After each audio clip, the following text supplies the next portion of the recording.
ஆயுர்வேதம் ஒரு பொக்கிஷம், நம் ஆயுள் நீட்டக்கும் அற்புதம். டாக்டர் ஸ்ரீவர்மாஸ். அனைவருக்கும் வணக்கம். இப்போ திமுகவினுடைய ராசா அவர் பேசின சில பதிவுகள் இப்போ இணையதளத்தில் வைரலாகிட்டு இருக்குது. வழக்கமாக யாராவது பேசுகிறது பதிவிட்டு அதை பதிவு பண்ணி போடுறது அல்லது ஸ்க்ரீன்ஷாட் போடுறது இதெல்லாம் திமுக காரனுக்கு பண்ணுற வேலை. ஆனால் இப்போ திமுக காரராக இருக்கிற ராஜா அவர்கள் பேசிய சில வாய்ஸ் எல்லாம் இன்னைக்கு வெளியே வந்திருக்கு. அதையெல்லாம் பார்க்கிற போது எவ்வளவு பெரிய பேராபத்திற்குள்ள தமிழ்நாடு சிக்கி கொண்டு இருக்கிறது என்பதை நம்மால் பார்க்க முடியுது. இந்த ராஜா மாதிரியான ஆட்கள், திமுகவே தமிழக அரசியலில் ஒரு கலை தான். அந்த கலையிலேயே மிகப்பெரிய கொடூரமான நச்சுக்கலை ஒன்று இருக்குது அப்படின்னு சொன்னால் அது இந்த ராஜா மாதிரியான ஆட்கள் தான். இவர்கள் இந்த வேலையை செய்கிறார்கள் நமக்கு ரொம்ப நாளாவே தெரியும். ஆனாலும் கூட இப்போ இவர் பேசி வெளிவந்திருக்கிற யாரோ பதிவு பண்ணி எடுத்து போட்டிருக்கிறாங்க அவர் பேசின பேச்சு. அதில் வந்திருக்கிற செய்திகள் ரொம்ப படுபயங்கரமாக இருக்கு. அதாவது ராஜா இதில் எதை பற்றி பேசுகிறார் அப்படின்னு சொன்னால், அவருடைய வழக்கு இந்தியாவையே உலுக்கிய, இன்னும் சொல்ல போனால் உலகம் முழுவதும் அரசியல் செய்து கொண்டிருக்கிற அத்தனை அரசியலாளர்களையும் உலுக்கிய ஒரு வழக்கு தான் இந்த ராஜா சம்பந்தப்பட்ட வழக்கு. அதை ஒண்ணுமே இல்லாத மாதிரி தமிழ்நாட்டு மீடியாக்களை வச்சு மூடி மறைச்சிக்கிட்டாங்க. அது பக்கம் ஒரு பக்கம். ஆனாலும் கூட 2G ஸ்கேம் என்று சொல்லப்பட்ட அந்த வழக்கு இன்னைக்கு 5G பயன்படுத்திட்டு இருக்கிற, இன்டர்நெட் பயன்படுத்திட்டு இருக்கிற அந்த தலைமுறை பிள்ளைகளுக்கு சில பேருக்கெல்லாம் தெரியாமல் இருக்கலாம். ஆனால் அந்த காலகட்டத்தில் இந்தியாவையே உழுக்கின வழக்கு. ஏன் அப்படின்னா, இந்தியா விடுதலை அடைஞ்சதிலிருந்து 70 ஆண்டு காலத்தில் இப்படி ஒரு ஊழலை எவனுமே செய்ததில்லை. இந்தியா முழுவதும் எந்த மாநிலத்திலும் எந்த தேசிய கட்சி ஆட்சியிலும் இப்படி ஒரு ஊழல் செய்ததில்லை என்கிற அளவிற்கு 1,75,000 கோடி இந்திய ரூபாய் மதிப்புக்கு நடைபெற்ற ஒரு பிரம்மாண்டமான மெகா ஊழல், இந்திய வரலாற்றிலேயே மிகப்பெரிய ஊழல். இந்த ஊழலினுடைய சூத்திரதாரி யார் என்று சொன்னால் இந்த ராஜா தான் என்று அன்றைக்கு பல ஊடகங்களும் பேசினார்கள். மீண்டும் மீண்டும் அந்த ஆதாரங்கள் எல்லாம் வெளியே விடப்பட்டது. அதை பற்றி தான் இந்த ராஜா இப்போ அவர் பேசி வெளிவந்திருக்கிற ரெக்கார்டு இருக்கு இல்லையா, அதில் பேசுறார். அதில் ராஜா சொல்லுகிற போது சொல்றாரு, பணம் கலைஞர் டிவிக்கு போச்சு, அதுக்கு மேல் நான் சொல்ல விரும்பலைங்கிறார். என் அன்பு மக்கள் யோசிச்சு பார்க்கணும். 1,75,000 கோடிங்கிறது சாதாரண தொகை கிடையாது. நான் பொதுக்கூட்டங்களில் சொல்லிட்டு இருக்கிற மாதிரி ஏற்கனவே PTR பழனிவேல் தியாகராஜன் சொல்லியிருந்தார், ஸ்டாலினுடைய மகனும் மருமகனும் மட்டும் 2 பேர் சேர்ந்து இந்த ஆட்சி அமைஞ்சு முதல் 1.5 வருடத்திற்குள்ளே இவங்க சம்பாதிச்ச தொகை 30,000 கோடின்னு சொல்லியிருந்தார். 30,000 கோடி அப்படிங்கிறது எவ்வளவு பெரிய தொகை. அதை நான் என்னுடைய பொதுக்கூட்டங்களில் சொல்லி வர்றது உண்டு. அதை விட பல மடங்கு பெரிய தொகை இந்த 1,75,000 கோடி. அது சரியா புரிஞ்சுக்கணும்னா 100 லட்சம் சேர்ந்தா 1 கோடி.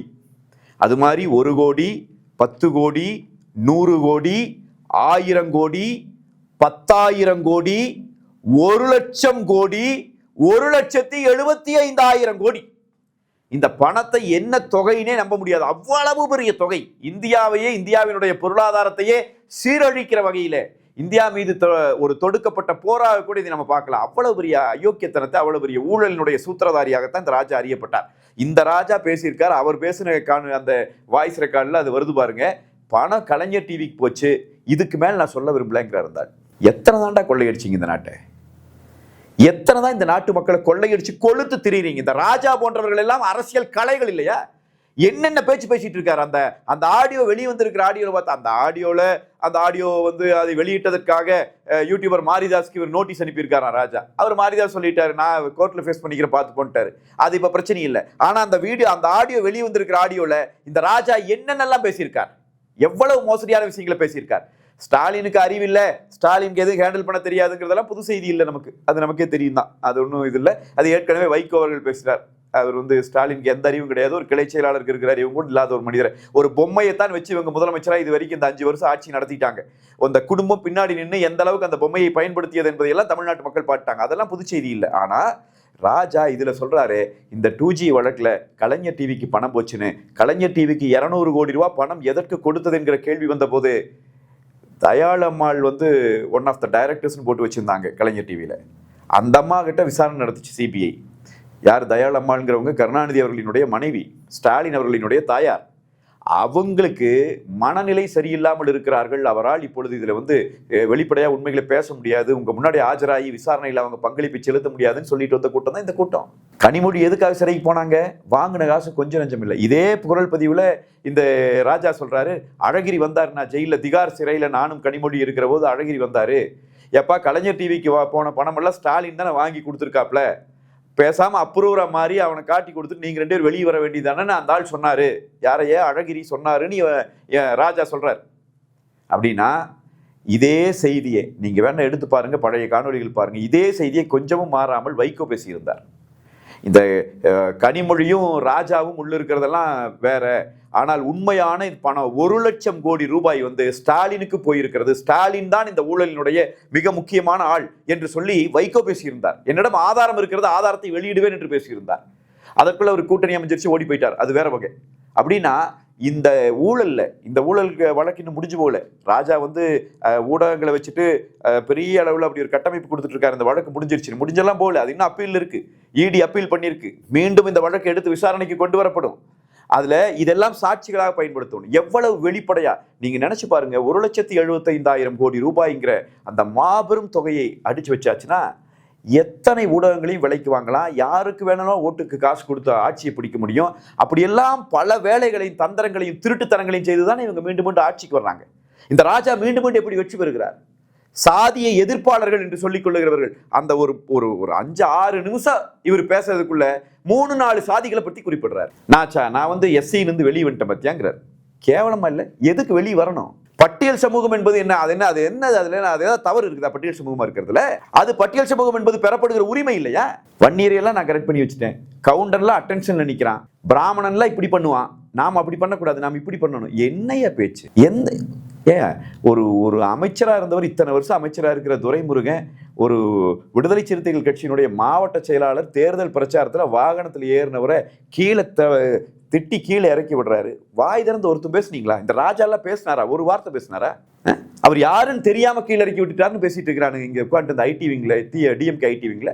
ஒரு கூட்டணி கட்சியினுடைய மாவட்ட செயலாளரை, அந்த தொகுதியினுடைய தொடர்ச்சியா பலமுறை எம்எல்ஏவாக இருந்த துரைமுருகனுக்கு, இவ்வளவு பெரிய தலைவராக இருக்கிற துரைமுருகனுக்கு, அமைச்சராக இருந்த துரைமுருகனுக்கு கூட்டணி கட்சியினுடைய மாவட்ட செயலாளர் தெரியாதா யாருன்னு? அப்ப என்ன இந்த ராஜாவினுடைய இந்த குரல் பதிவை பார்க்கிற போது மிகப்பெரிய அளவில் இந்த நாட்டை நாசப்படுத்தியவர்கள், இந்த நாட்டினுடைய பொருளாதாரத்தையே சுரண்டுகிற அளவிற்கு மாபெரும் கொள்ளையடித்து கொளுத்து கிடக்கிற, ஊழல் செய்து ஊழலிலே திளைத்துக் கொண்டிருக்கிற இந்த கும்பல், திமுகவை என் கைப்பிடிக்குள்ள வச்சிருக்கிறேங்கிற இந்த ராஜா. நாளைக்கு ஸ்டாலினுக்கு அறிவு ஒன்றும் கிடையாது, நான் தான் எல்லாம் பார்த்துக்குவேன், என்னால் பார்த்துக்க முடியும், என்னை வெளியே தள்ள முடியாது, என் கம்யூனிட்டி வெளியே தள்ள முடியுமா, என் மூளையை வெளியே தள்ள முடியுமா, அடுத்த ஒரு கேள்வி கேட்கிறா, என்னுடைய செல்வாக்கை வெளியே தள்ள முடியுமா, இன்னும் நிறைய வச்சிருக்கேங்கிறா. என்ன வச்சிருக்கிற? பிளாக்மெயில் பண்ணித்தாயா அரசியலே நடத்திட்டு இருக்கிறீங்க. திமுகங்கிற கட்சியே பிளாக்மெயில பிறந்த கட்சி, பிளாக்மெயிலே வளர்ந்துட்டு இருக்கிற கட்சி அந்த கட்சி. ஒவ்வொருத்தரையும் பிளாக்மெயில் பண்ணி, இந்த ராஜா போன்றவர்கள் எல்லாம் இந்த முதலமைச்சரையே பிளாக்மெயில் பண்ணிட்டு இருக்கிறாங்கிறதுக்கு எவிடன்ஸ் இப்போ வந்திருக்கு. எவ்வளவு கேவலமான ஒரு பிறவியாக இவங்க இருந்து அரசியல் பண்ணிட்டு இருக்காங்க பாருங்க. இந்த அரசியலை புறங்காண வேண்டும். இவங்களுக்கு இந்த ராஜா இன்னைக்கு வெளியிட்டு இந்த நேரத்தில் வெளியிடப்பட்டிருக்கிற அந்த ராஜாவினுடைய குரல் பதிவு என்பது எவ்வளவு அருவருக்கத்தக்க அயோக்கியத்தனமான மோசடி அரசியலை கொஞ்சம் கூட அச்சம் இல்லாமல் இந்த திமுக காரங்களாம் செஞ்சுட்டு இருக்கிறாங்கிறதுக்கு வெளிப்படையான எடுத்துக்காட்டுது. இதை மக்கள் மத்தியில் இதை நாம் கொண்டு போய் சேர்க்க வேண்டிய கடமை இருக்கிறது. நாம் இன்றைக்கு எடுத்து பேசுகிறோம். இந்த ராஜா இதன் அடிப்படையிலேயே கைது செய்யப்படணும். கலைஞர் டிவிக்கு பணம் போச்சுங்கிறது ராஜாவினுடைய ஒப்புதல் வாக்கு மூலமா இல்லையா? அப்படின்னா திமுக காரன் திருடுறதுக்கு எங்க மக்களை எத்தனை பேத்த நீ சுரண்டி உறிஞ்சி கொளுத்திருக்கிற? இதையெல்லாம் மறைக்கிறதுக்கு தனியா ஜாதி அரசியல் பேசுறீங்க, இதையெல்லாம் மறைக்கிறதுக்கு தனியா மத அரசியல் பேசுறீங்க. இந்த மதங்களுக்கெல்லாம் நாங்க தான் பாதுகாப்பு, இந்த ஜாதிக்கெல்லாம் நாங்க போராடுறோம். எங்கடா நீங்க பாரு, என்னடா டே, வயிறு வாயில எரியுதியா? இப்படிப்பட்ட ஒரு ஊழல் சாம்ராஜ்யத்தை கட்டியமைத்துக் கொண்டிருக்கிற இந்த ஸ்டாலினும், இந்த உதயநிதியும், இந்த கனிமொழியும், அது கூட இந்த ராஜாவும், இதுக்கெல்லாம் சேர்ந்து எவ்வளவு ஒரு கேடுகட்ட அரசியலை தமிழ்நாட்டிலே விதைக்கிறார்கள் என்பதை தமிழ்நாட்டு மக்கள் சிந்தித்து பார்க்க வேண்டும். இந்த திமுகவுக்கு கொடுக்கிற மரண அடி, எந்த ஜாதியா வேணா இருங்க, எந்த மதமா வேணாலும் இருங்க, நீங்க யாராக வேண்டுமானாலும் இருங்க, தமிழ்நாட்டிலே வாழ்ந்து கொண்டிருக்கிறவர்கள், இந்தியாவில் வாழ்ந்து கொண்டிருக்கிறவர்கள் தெரிந்து கொள்ளுங்கள், இவர்கள் தேச துரோகிகள், இவர்கள் தமிழ்நாட்டினுடைய எதிரிகள். ஸ்டாலினுடைய குடும்பம், கருணாநிதியினுடைய குடும்பம், இந்த ராஜா போன்றவர்கள் தமிழ்நாட்டிற்கே எதிரிகள், தேச விரோதிகள். இவன கையில மறுபடியும் இந்த நாட்டை கொடுக்கிற வேலையை செய்துவிடக் கூடாது என்கிற கோரிக்கையை தான் நான் மக்கள் மத்தியில் வைக்கிறேன். ராஜாவினுடைய அந்த பேச்சு, அவர் பேசியது யாரோ ரெக்கார்ட் பண்ணி போட்டிருக்க அந்த பேச்சு 2 பாகமா வெளியே வந்திருக்கு. தயவு கூர்ந்து அதை தேடி பாருங்கள், இணையதளங்கள் இருக்கு. இதே மாதிரி தானே கனிமொழி பேசிச்சு நீராராடியா கூட, அந்த டேப்ஸும் இருக்கும். நீராராடியாங்கிற ஒரு பொலிட்டிக்கல் புரோக்கர், ஒரு அரசியல் புரோக்கர் கூட கனிமொழி பேசிய ஆடியோ வந்துச்சு. உங்க குடும்பத்துக்கே அறம் சார்ந்த அரசியல் என்ன தெரியாது ஐயா? உங்க குடும்பமே தமிழ்நாட்டை இப்படி நாசம் பண்ணி கொள்ளையடிச்சு கொழுக்கிறதுக்கு வந்திருக்கிற ஒரு கேடுகட்ட குடும்பமா இது அப்படிங்கிற கேள்வி மக்கள் மத்தியில் இருக்குது. அது உண்மை என்பதை இவர் போன்ற அடிக்கடி வெளிவருகிற இந்த எவிடன்ஸ் எல்லாம் நமக்கு வெளிப்படுத்தி கொண்டிருக்கிறது. எனவே மக்கள் சிந்திக்க வேண்டும், சரியான முடிவெடுக்க வேண்டும். வணக்கம்.